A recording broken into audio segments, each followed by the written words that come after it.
Welcome sa Our Lady of Lasal at Quasay Parish, kung saan ayos lang pong umiyak at samahan tayo ng mahal na ina sa pag-iyak at sa pagdarasal upang maging maayos ang lahat. Narinig po natin sa ating ebanghelyo ang pagsablay ng mga disipulo ni Kristo na palayasin ng demonyo sa batang inaalihan nito. Oh, it must be very frustrating sa mga alagad ni Kristo at very much frustrating din sa tatay ng batang ito. Sapagat sino ba namang magulang ang magnanais makita ang nahirapan ng anak niya? And then, sasablay ang mga taong inaasahan niya. Siguradong mas nalungkot siya, siguradong na-disappoint siya, pero tingnan po ninyo, siya nawala ng pag-asa. Mas lalong hindi siya lumayo sa mga disipulo, lalo na kay Kristo. Gayong alam niya na pinagkalooban ng kapangyarihan ni Kristo ang kanyang mga disipulo sapagkat maaaring alam din niya na nauna nang nakapagpalaya sa masamang espiritu ang mga ito. But then, pagdating sa anak niya, sumablay talaga sila. Ang maganda, hinanap niya si Kristo. Lumapit siya kay Kristo at idinulog mismo ang kanyang concern kay Kristo. Alam po ninyo, nitong nagdaang linggo lang, nagkaroon kami ng banal na pagsasanay, kaming mga pare dito sa Diocese of Malolos, at isa sa mga in-emphasize na topics ng aming facilitator, si Father Dennis, ay ang aming identity bilang pare. Ang aming identity bilang pare ay nire-represent namin si Kristo sa inyo. Not just in a sense na sinisimbolo namin, kundi sa pamamagitan talaga namin na ipupwede niyong maranasan at maramdaman si Kristo. Alam po ng Diyos na sa pamamagitan din ng tulong niya ay pinagsisikapan po namin maging karapat-dapat sa identity ito. Pero, wag po sana niyong kakalimutan na kami ay tao ring tulad ninyo. Nagkakamali din kami at kung minsan kahit di namin sinasadya at kahit di namin gusto, kakasala at hindi namin meet ang expectation at ang pangangailangan ninyo. Sana po pag ganon, gayahan niyo rin po yung tatay nung batang inalihan ng demonyo sa ebanghelyo. Sumablay man po kami. Huwag kayong lalayo ng simbahan. Mas hanapin at mas lapitan pa sana po ninyo ang ating Panginoong Hesukristo. Meron po kasing iba sa inyo na kapag hindi gustong maghumili ang pare, ay hindi na magsisimba. Humilya po lang ba ang paraan upang ang Panginoon ay inyong maramdaman? Besides, ang misa ay tungkol lang po ba sa humilya? May iba naman sa inyo na dahil sa pagkakamali, kapalpakan ng pare, kahinaan ng pare, lumalayo na ng simbahan. Ang simbahan po ba ay tungkol sa pare lang? We must therefore look beyond.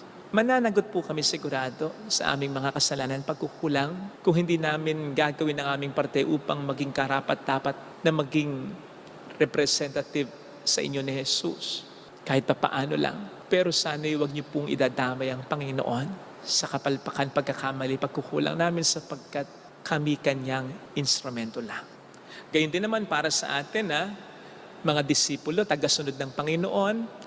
Hindi lamang po pare ito, pwedeng mga magulang ito, pwedeng mga superiors ito, pwedeng mga panganay na anak, pwedeng kahit sino na binigyan ng kapangyarihan ng Panginoon by virtue of our baptism na labanan ang anumang puwersa ng demonyo. Ang puwersa ng demonyo na nagpapahirap sa tao, sa pamamagitan ng pagkakasakit nito, sa pamamagitan ng paghihirap ng tao, sa pamamagitan ng pagkakabahabahagi ng tao, ng pamilya, ng grupo ng tao, ng samahan ng tao, maging ang simbahan, sa pamamagitan ng pag-aaway-away, sa pamamagitan ng mga iba't ibang mga pangit na karanasan.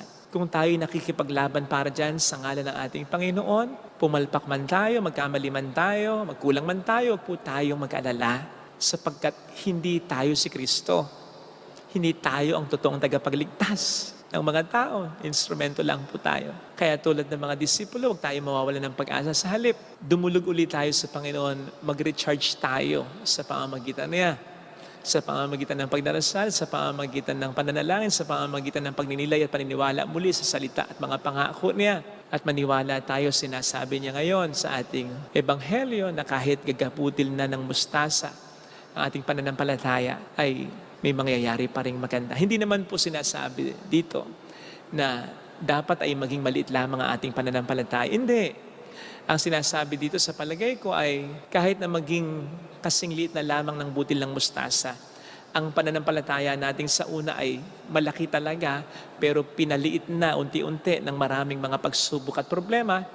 Kahit yung gagabutil ng mustasa na pananampalataya na yon ay huwag nating isusuko, huwag nating ibibigay sa diablo, huwag nating aalisin. Sabi ko nga minsan sa sermon ko, kahit na isang daliri na lang ang nakakapit sa atin, patatagin pa rin natin, palakasin pa rin natin, ibuhos pa rin natin ang mga natitirang lakas natin upang i-maintain pa rin ang pananampalataya ngayon. Sapagkat kahit gaano kaliit yung pananampalataya ngayon, ay pwede pa rin pagmulan ng milagro mula sa Panginoon. Pwede naman po kasi talagang sumablay, masira, magkamali, magkulang ang dinadaluyan ng biyaya, pero hindi ang pinagmumulan nito. Ang tao, oo, pero hindi ang Diyos. Kaya nga po, sa ating unang pagbasa, nandun ang utos na mahalin natin ang Diyos ng buo. Hindi ang tao, hindi ang kahit ano. Sapagkat ang kahit ano, maging ang kahit sino, ay pwede tayong biguin. Pero hindi ang Diyos na pinakamakapangyarihan, pinakamaasan at nagmamahal sa atin. Besides, tandaan natin, hindi lang isa ang pwedeng maging daluyan o pwedeng maging instrumento ng biyaya ng Diyos. Napakarami pa.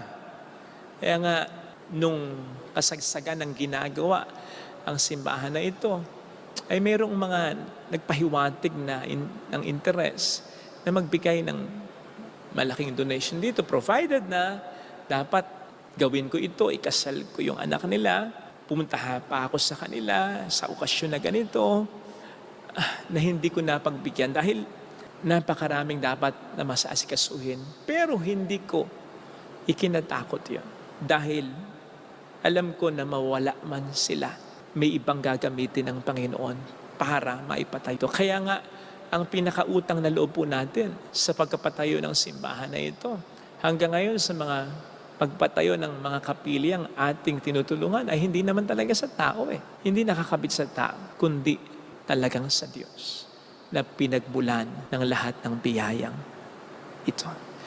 Ito sana yung makita natin upang sumablay man ng isa o dalawa o kahit ilan pa ng mga daluyan ng mga biyaya na inaasahan natin ay huwag tayong mawala ng pag-asa sapagkat marami pang pwedeng gamitin ng Panginoon na maging daluyan ng kanyang pagkapala sa atin. Ito sana ang hiling nating biyaya sa pagdiriwang na ito.